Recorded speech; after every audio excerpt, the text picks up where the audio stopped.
Cristo es el modelo para nosotros vivir. Él es el todo. Él es el antes y el después. Entonces, si nosotros no promovemos una aplicación, tenemos la gracia del Señor que nos ha permitido, no nos cuesta nada. Estamos transmitiendo el sermón a través de los medios tecnológicos, pues para que la palabra de Dios sea la que haga la obra. Para que Dios allá, a las personas que le lleguen, así sea una fracción de la palabra, y esas personas, ¿cierto? Dios las motive para ir a Dios, es lo importante. Nosotros cumpliendo su palabra, buscando instruir, Mateo 28, enseñar a otros, que es lo que muchos hacemos, ¿sí? Eso es una obligación, pero para eso tenemos que, ¿no?, ir a las Escrituras. ¿Ok? Bueno, entonces ahí está la aplicación. Entonces ahora sí, les pido que nos pongamos de pie y vamos a comenzar el curso ya de una manera formal. Vamos a comenzar con una oración.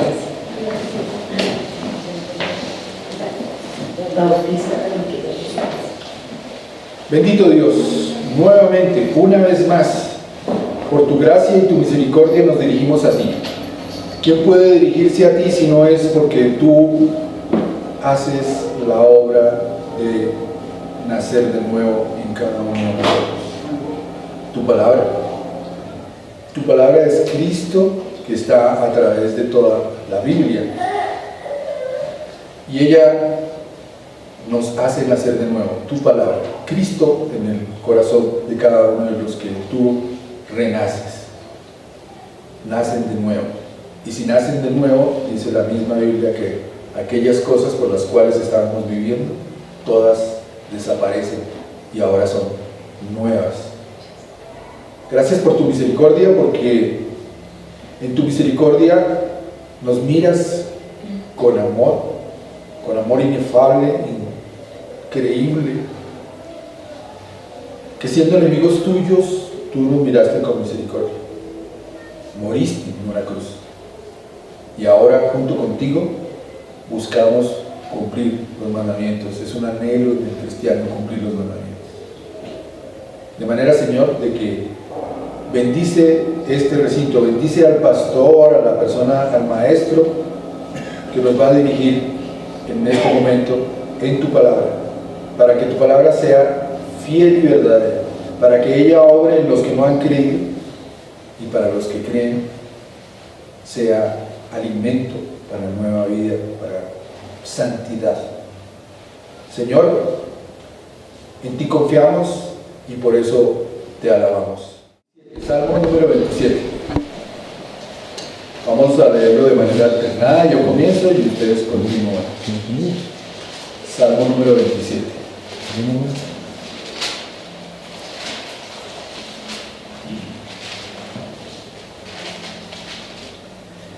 Jehová es mi luz y mi salvación. ¿De quién temeré? Jehová es la fortaleza de mi vida. ¿De quién he de atemorizarme? Cuando se juntaron contra mí los malignos, mis amenazadores y mis enemigos, para comer de las aras, ellos tropezaron y cayeron. Aunque un ejército acampe contra mí, no temerá mi corazón. Aunque contra mí se levante guerra, yo estaré confiado. Una cosa sé, esta cosa sé, que estoy en la casa de Jehová todos los días de mi vida, para contemplar la hermosura de Jehová y para adquirir su templo. Porque él me esconderá en su tabernáculo en el día del mal, me ocultará en lo reservado de su morada. Sobre una roca me pondrá en alto. Luego levantará mi cabeza sobre mis enemigos que me rodean, y yo sacrificaré en su tabernáculo sacrificios de júbilo, cantaré y entonaré alabanzas a Jehová. Oye, oh Jehová, mi voz, con que a ti clamo.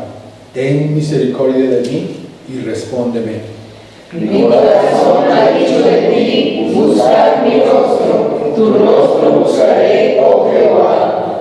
No escondas tu rostro de mí, No apartes con ira a tu siervo, mi ayuda has sido, no me dejes ni me desampares, Dios de mi salvación. Aunque mi padre y mi madre me dejaran, con todo Jehová me recogerá.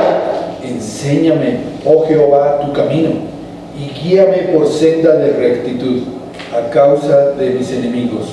No me dejes a la voluntad de mis enemigos, porque se han levantado contra mí testigos falsos y los que respiran verdad. Hubiera yo desmayado, no creyese que veré la bondad de Jehová en la tierra de los vivientes. Aguarda Jehová, esfuérzate y alíciese tu corazón, siempre espera a Jehová. Voy a orar, en especial por el señor Ciro Nelson Vega, el padre de la hermana, la esposa del pastor, que está en enfermedad. Bendito Señor, tú nos has dado la gracia de poderte conocer, la obra perfecta de tu plan, de la muerte de nuestro Señor Jesús y su resurrección. Nos has dado la gracia de conocer quién es Dios. Por tu Espíritu ahora oramos, y las peticiones que allí ponemos para que tú, en tu santa bendición, en tu santa obra, derrames de tu misericordia para los que no te conocen, y proveas el bienestar, la recuperación de la salud, si así a bien tienes. Pero en especial, ayúdanos a buscar el alimento, la restauración del cuerpo, porque siendo enemigos tú nos miraste con misericordia. Bendice estos momentos y bendice a todas las personas que por enfermedad están ausentes de ti. Míralos con misericordia para que tú cubras el pecado con la muerte del Señor Jesús y estemos todos unidos en oración. Por Cristo el Señor. Amén. Damos paso al hermano David. Privilegio poder compartir el día del Señor con cada uno de ustedes. El día que era designado, realmente es una celebración, el día del Señor. Por eso estamos acá juntos. Veo caras nuevas, Dios es bueno, es quien añade a su iglesia a los que han de ser salvos. Pues es también un motivo de alegría. Soy David, estoy acá con mi familia, como ya lo dijo el hermano, y damos gracias a Dios por eso, porque realmente las iglesias locales son una extensión del reino de Cristo, y somos hermanos, y por esa misma filialidad hoy podemos estar celebrando el Día del Señor. Hemos leído el Salmo 27, vamos a estar allí con en sus Biblias. Es un salmo conocido, por eso a veces es un poco difícil de estudiarlo de una manera expositiva, porque ya tenemos ciertos preconceptos, ¿sí? A veces tenemos algunas promesas, nos gustan algunos versículos, y es difícil en ese sentido porque este salmo claramente habla de Cristo. Lo vamos a mirar, quiera el Señor que podamos ver a Cristo allí, que Cristo sobresalga en el salmo y podamos ser animados y desafiados como aprendíamos esta mañana en la escuela dominical, a reflejar el carácter de Cristo y a saber quién es Dios, en la medida en que lo conocemos por medio de sus atributos. Sé que ya hablaron, hermanos, pero permítanme nuevamente dirigirnos a Dios en oración para que por medio de su Espíritu Él sea guiándonos en esta mañana. Señor, ciertamente eres bueno todo el tiempo. Hoy te rogamos que la asistencia de tu Espíritu Santo nos acompañe, que la guía de tu Espíritu nos acompañe, Señor, que podamos ver a Cristo, Señor, en estos versos, en este salmo, de tal manera, Señor de la gloria, que podamos darte a ti la gloria y todo lo que hagamos, cada palabra que salga, Señor amado, redunde en darte a ti la gloria, Señor, pero también en animarnos, exhortarnos a vivir para ti. Te damos gracias en Cristo Jesús. Amén. Salmo 27, hermanos, es un salmo que probablemente escribe el rey David, pues allí dice Salmo de David. Tiene dos temas importantes este salmo. Quizás algunas personas han dicho que la primera parte del salmo es un canto de confianza. Si lo escribe David, pues ubican este salmo en alguna etapa de su vida. Quizás algunos dicen cuando era perseguido por su propio hijo. Por eso él, inspirado por Dios, declara que necesita descansar o necesita poner su confianza en Dios. La última parte del salmo, más o menos desde los versículos 7 en adelante, ya hablan en otro tono, como de socorro, como de aliciente, de afán. Sea cual fuera el caso, hermanos, sabemos pues que es un texto que nos habla netamente de Cristo. No voy a estar en los 14 versos, sino únicamente en los 4 primeros versículos. Les ruego que nos ubiquemos allí y voy a permitirme nuevamente leerlo e interactuar con estos pasajes bajo 3 puntos importantes. Pero con esto en mente, quiera el Señor guiarnos a que por medio de estos 4 versículos tengamos 2 cosas. Primero, seguridad en Cristo. Al tener seguridad en Cristo debemos reconocer que no somos autosuficientes en nosotros mismos, por un lado, y por otro lado, al hablar de que estamos seguros en Cristo, pues nos hace acudir a esa fuente de seguridad que realmente nos va a ayudar a nosotros. La confianza es un tema interesante porque tú puedes confiar en cualquier cosa. Hablábamos ahorita de ídolos. Puedes confiar en tu salud, puedes confiar en lo que el Señor mismo en su providencia te ha permitido, pero qué difícil es invertir en una empresa que sabemos que fracasará si no está nuestra seguridad en Cristo. Será lo primero que veamos. Y lo segundo es, haciendo alusión a los versos últimos, es decir, del 3 y el 4, cómo es que una vez estamos seguros en Cristo, podemos confiar en Cristo. Entonces voy a permitirme leer nuevamente estos versos. Dice el texto bíblico de la siguiente manera: Jehová es mi luz y mi salvación. Hay una declaración aquí afirmativa. Y una pregunta importante: ¿de quién temeré? La pregunta se responde, o más bien es una pregunta retórica que el mismo David, si fue el caso que él lo escribió, se hace, porque la respuesta es a nadie, si la primera parte del versículo se cumple. Él es la luz, Dios es la luz de David, es la salvación de David, evidentemente no temerá a nadie. Sigue diciendo: Jehová es la fortaleza de mi vida. Otra pregunta retórica: ¿de quién he de atemorizarme? De nadie. ¿Por qué? Porque se cumple la primera parte. Versículo 2: Cuando se juntaron contra mí los malignos, angustiadores, o más bien mis angustiadores, mis enemigos, ¿y para qué se juntan? Dice la segunda parte del versículo 2: para comer mis carnes. Ellos, o sea, sus enemigos, sus angustiadores, tropezaron y cayeron. Aunque un ejército, versículo 3, acampe contra mí, no temerá mi corazón. Aunque contra mí se levante guerra, yo estaré confiado. Versículo 4: una cosa he demandado a Jehová, esta buscaré, que esté yo en la casa de Jehová todos los días de mi vida.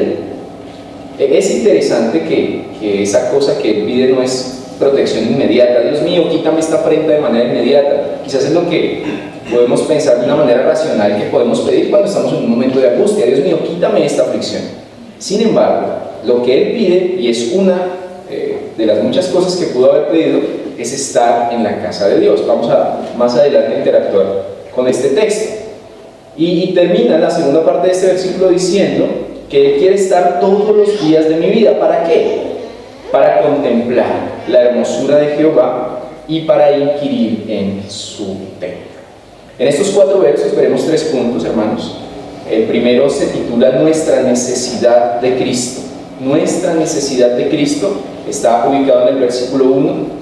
Versículos 2 y 3, un pequeño encabezado allí: nuestra seguridad en Cristo. Primero vemos cómo es que necesitamos a Cristo. Y lo segundo es cómo, después de reconocer que necesitamos a Cristo, sabemos que nuestra seguridad únicamente es Cristo. Versículos 2 y 3. Y finalmente terminaremos con el versículo 4, nuestro anhelo de Cristo. Sabemos que le necesitamos, reconocemos que venimos de una condición caída.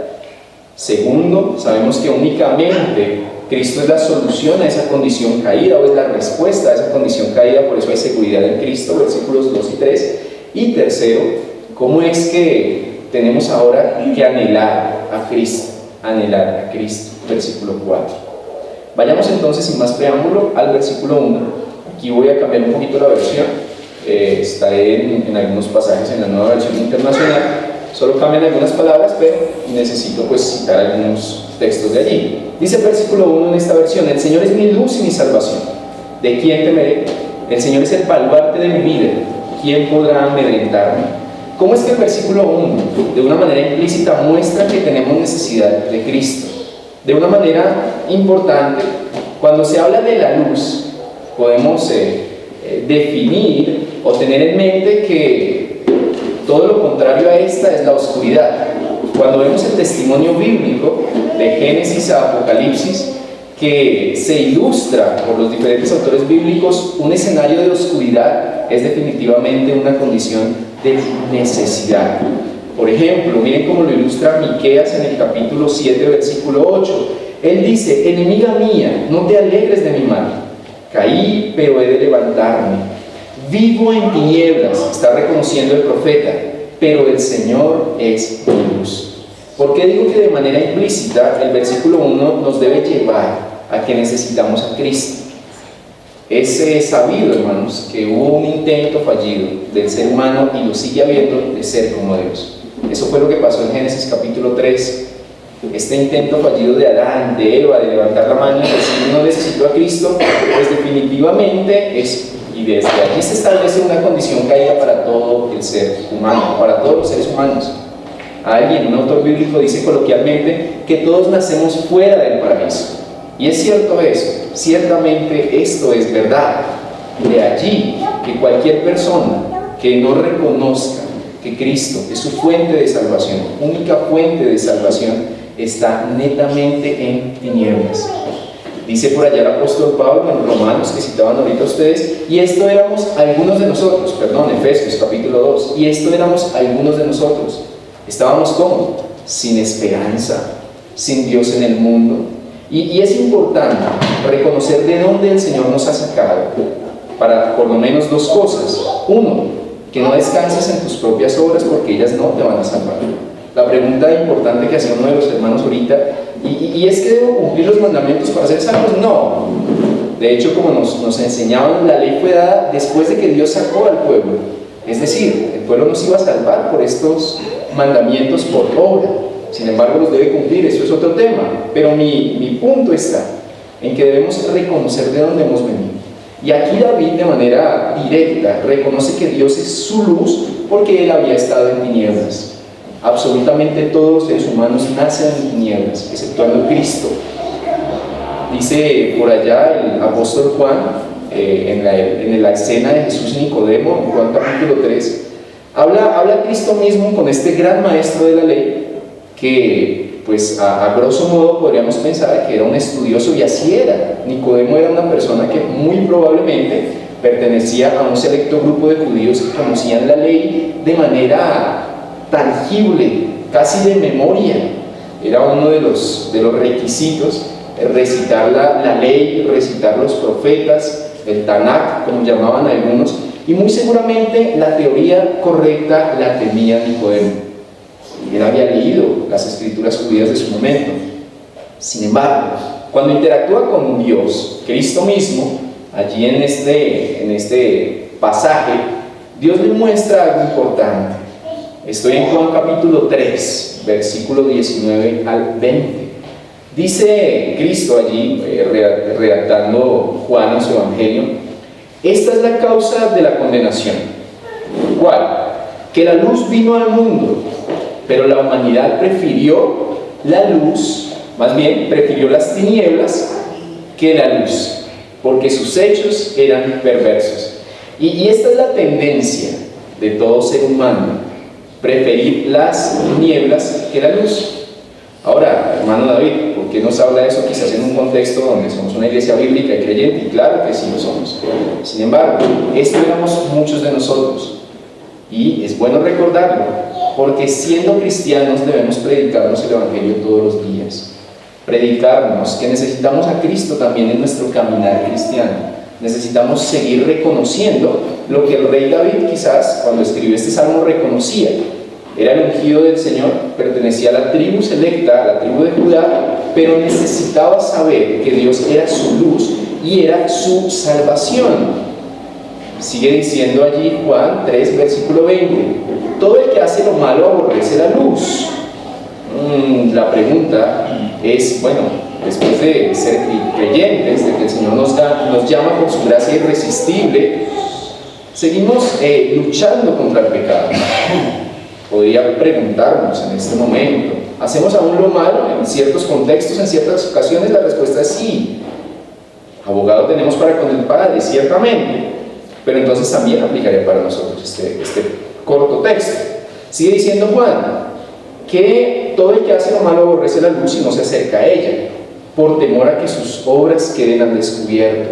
En cambio, el que practica la verdad se acerca a la luz para que se vea claramente que ha hecho sus obras en obediencia a Dios. Es importante entonces pues reconocer que las personas necesitan a Cristo, nacen en una condición caída, que por gracia hemos sido salvos nosotros, pero también seguimos necesitando de Cristo. Debemos seguir declarando lo que el rey David declara en este versículo 1, que Dios es nuestra luz. Y hay por lo menos 3 reconocimientos que quiero tocar rápidamente en el versículo 1 que David hace de Dios. Ahorita nos enseñaban de los atributos. Aquí se nos presentan también los atributos del Señor. En este primer versículo podemos ver por lo menos 3 cosas interesantes, que primero nos hacen recordar de dónde venimos y segundo, que nos hacen saber que la única necesidad que tiene el ser humano es de Cristo mismo.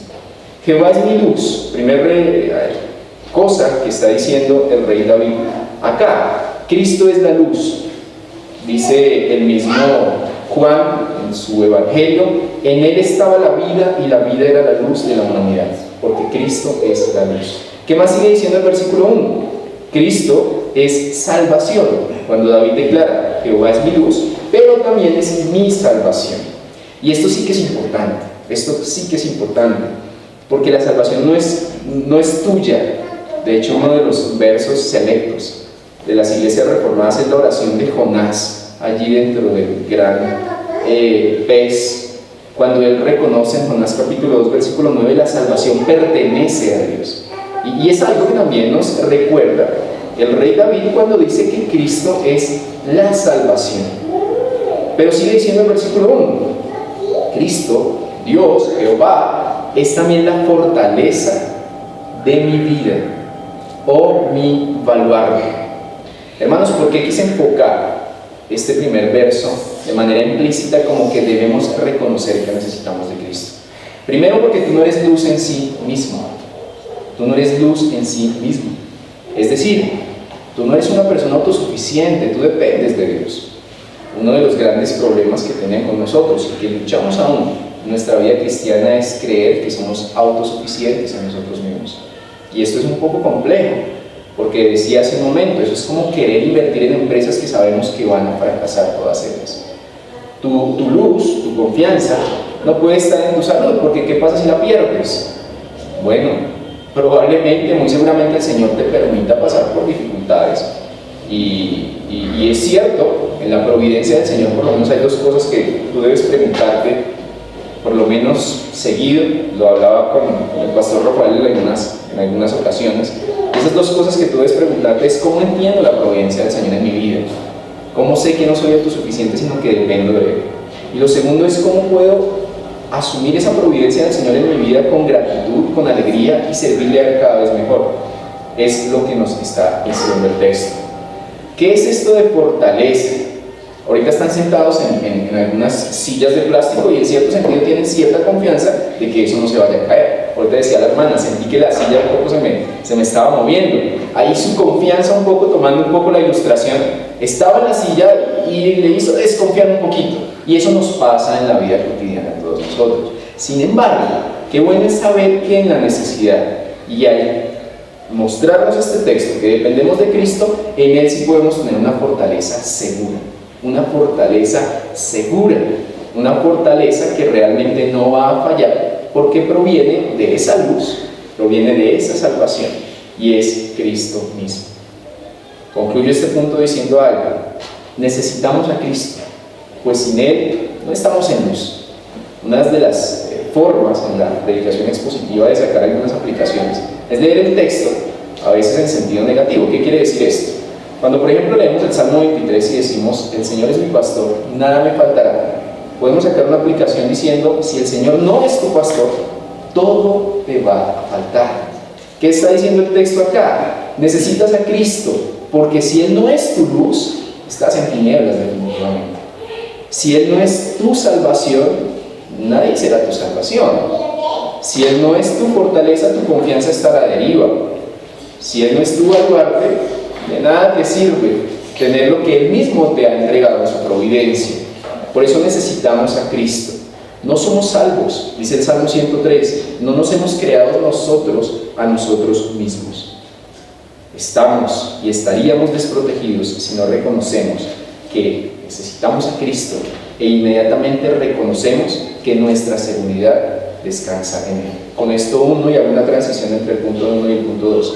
No solo falta, más bien, no solo es necesario reconocer que tú necesitas a Cristo al igual que yo, también es reconocer que mi seguridad descansa en Él. Versículos 2 y 3 leo y dicen de la siguiente manera, y voy ya con esto a nuestro segundo punto. Versículo 2 dice: cuando se juntaron contra mí los malignos, mis angustiadores y mis enemigos, para comer mis carnes, ellos tropezaron y cayeron. Versículo 3: aunque un ejército acampe contra mí, no temerá mi corazón.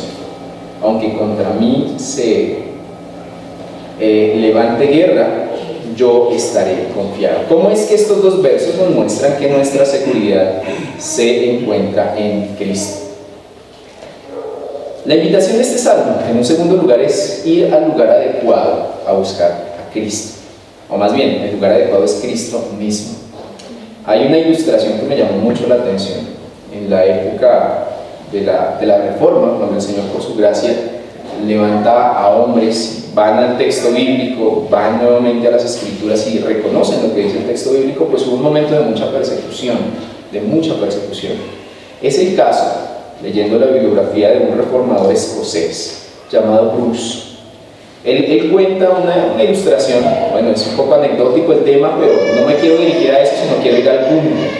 Él cuenta lo siguiente, voy a leer textualmente. Bruce, uno de los grandes líderes de la Reforma escocesa, se vio frecuentemente perseguido a causa de su fe. En esa época les tocaba únicamente gesticular los himnos para que no los escucharan. O sea, es cantar algo así, torturados por causa de su fe. Era tal el caso de este hombre. Un día se encontraba huyendo de sus perseguidores y parece que iba a ser atrapado. Se refugió en una cueva.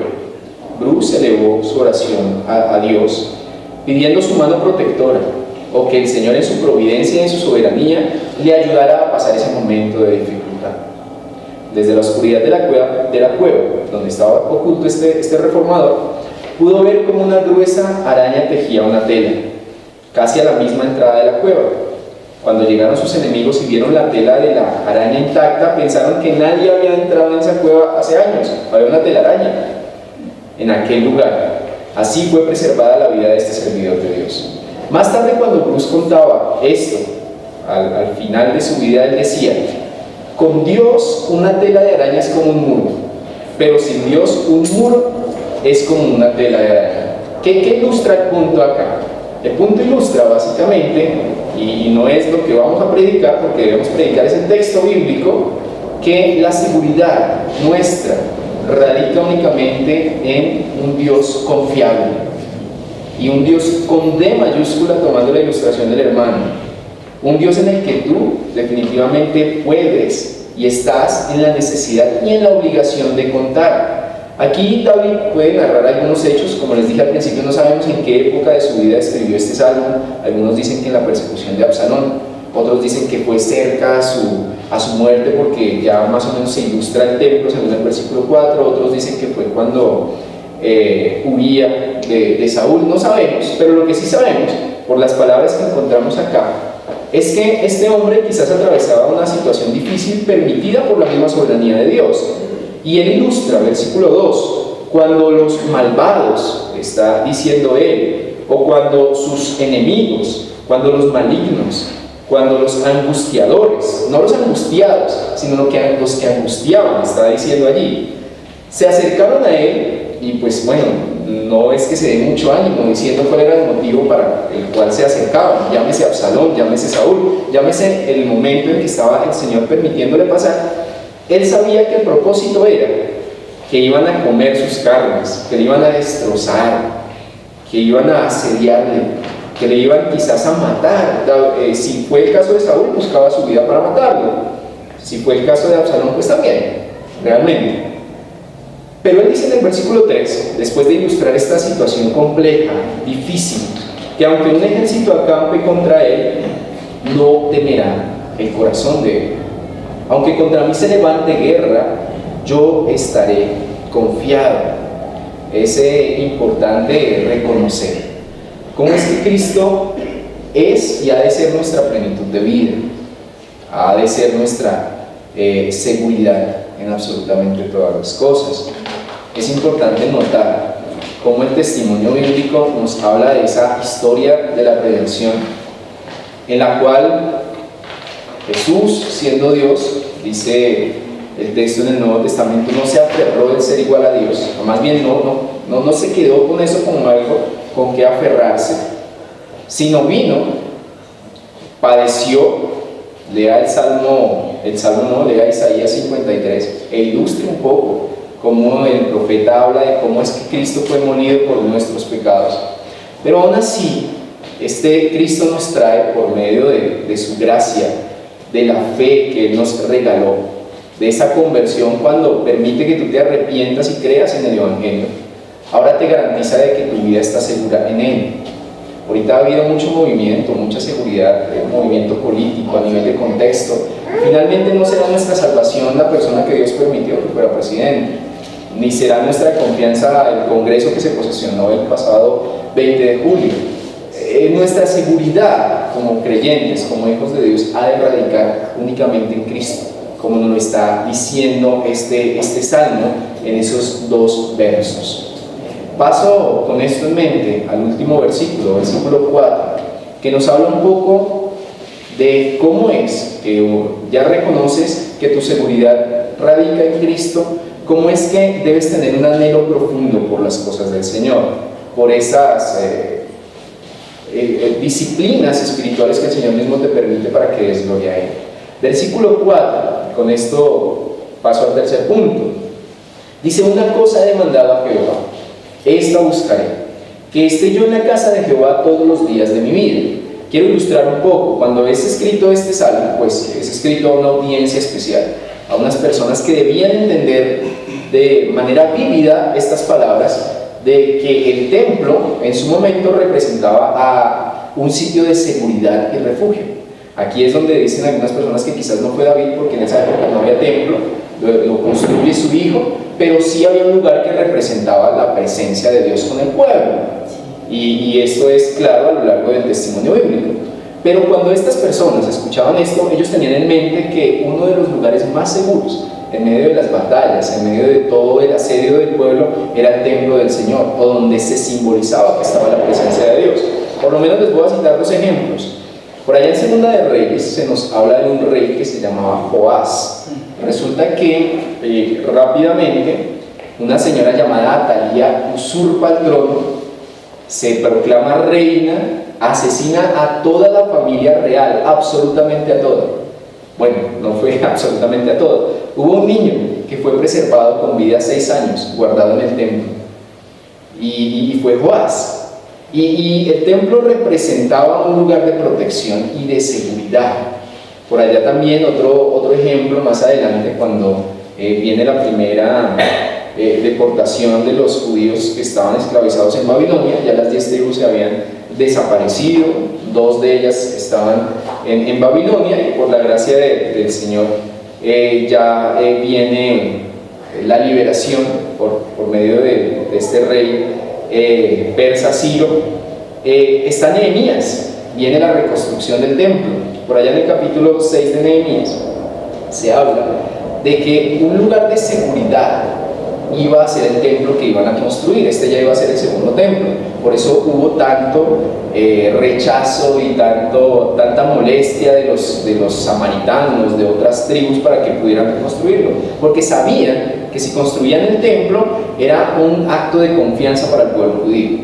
Ahora, así entendieron estas personas que escuchaban este salmo, que lo que David pedía era estar en el templo de Dios. Ahora bien, nosotros no hablamos de un templo físico, porque entonces nuestra seguridad no radicaría en Cristo y anularíamos lo que dijimos en el segundo punto. Pero sí hablamos de que el templo espiritual, Cristo es el templo, y ha de ser también el anhelo de todo hijo de Dios. David está diciendo: una sola cosa le pido al Señor, y es lo único que persigo: habitar en la casa del Señor todos los días de mi vida, para contemplar la hermosura y recrearme en su templo. Muestra un anhelo sincero de estar con el Dios del templo, y ha de ser también nuestro anhelo el que podamos acudir a Cristo y descansar. El día del Señor, cuarto mandamiento, cuando estén estudiando el cuarto mandamiento, ha de ser también un anhelo santo. Debemos anhelar que llegue cada domingo para gozarnos con los hermanos, para celebrar su día, porque finalmente eso ha de ser también el anhelo de estar en comunidad y en comunión. Sin embargo, somos creyentes de tiempo completo, por eso este anhelo debe ser diario. Debemos pues rogar a Dios que Él sea nuestra plenitud y que definitivamente tengamos en cuenta nuestras prioridades.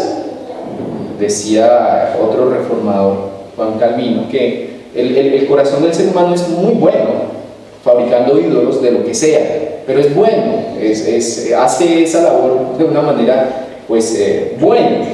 Y también decía él más adelante que normalmente donde están enfocadas tus prioridades, muy seguramente allí también va a estar tu corazón, y allí normalmente también va a estar tu anhelo. Es lo que él mencionaba en sus instituciones. Sin embargo, aquí podemos ver que realmente nuestra oración ha de ser que podamos anhelar estar en el templo del Señor con el mismo Señor del templo, que es Cristo mismo. Puede ser entonces que esta oración que hacía el rey David en el versículo 4 también la podamos decir nosotros, y es que anhelemos estar en la casa de Dios. Decía alguien en la historia: el cristiano tiene una seguridad que ningún heredero de cosas temporales puede tener jamás. El cristiano sabe con absoluta certeza que no solo, o más bien, no solo que la herencia le va a ser guardada, eso lo sabe el cristiano, sino también que él mismo será guardado para esta herencia. Suena como un trabalenguas, pero ¿qué quiere decir este autor bíblico?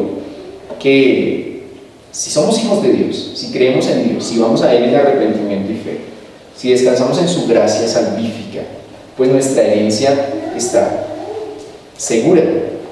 Y no solo que está segura, sino que Él nos preserva la perseverancia del diario vivir para que podamos disfrutarla, para que sepamos que será guardada para nosotros. Y la herencia misma es Cristo. Es lo que dice Romanos allí en el versículo 15 del capítulo 8.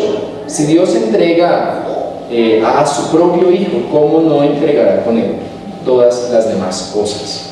Hablando un poco del anhelo, Cristo mismo habla por allá de lo que debemos buscar primero. Dice Cristo: busquen primero las cosas de arriba, dejen que la añadidura venga después, porque finalmente es eso, es una añadidura lo que el Señor puede entregarte a ti. Sin embargo, pues nuestro anhelo debe ser Cristo mismo. Quiera el Señor entonces animarnos por medio de estos cortos versos, y que podamos primero descansar, ya a modo de recapitulación y conclusión. Primero, que necesitamos a Cristo. Sí, somos cristianos por gracia, cantamos sublime gracia, pero debemos seguir anhelando y sabiendo que no somos autosuficientes en nosotros mismos, que debes sí cumplir los mandamientos, pero no para ganar tu salvación, sino porque eres salvo y buscas agradar a Dios y dar gloria a Él en todo lo que tú haces, comas, bebas. Bueno, ustedes conocen el texto mejor que yo. Segundo, que tu único lugar de consuelo y seguridad es Cristo mismo, es lo que está diciendo el salmista.